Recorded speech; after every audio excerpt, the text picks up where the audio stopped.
अध जलवई में छोड़ी गईला बचवा हो।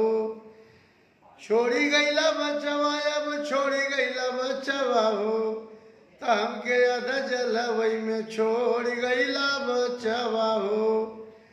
आखिया का ज्योति हमरे दिल का रतनवा, आ तोहरे बिना बेटा नहीं आवेला चयनवा। हमारी कमरिया के तोड़ी गईला बचवा हो, हमारी कमरिया के तोड़ी गईला बचवा हो। हमके अध जलवई में छोड़ गईला बचवा हो।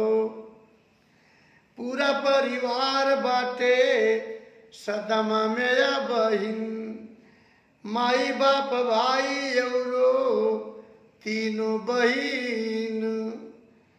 सबही रोवेला कौनी ओर गईला बचवा हो, सबही रोवेला कौनी ओर गईला बचवा हो। हमके अध जलवई में छोड़ गईला बचवा हो। लक्ष्मी यो पंछी, लक्ष्मी ओम पंछी रोवे देख के सुरतिया। नीतू बबीता कविता रोवे हर बखतिया। माई बाबू के अपने माई बाबू के कमजोर कैला बचवा हो, अपने माई बाबू के कमजोर कैला बचवा हो। हमके अध जलवई में छोड़ गईला बचवा हो। झंख नितेश जब के बहिया पुराई, झंख नितेश जब के बहिया पुजाई।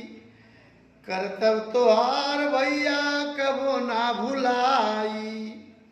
रोवे माई बाबू कौनी ओर गईला बचवा हो।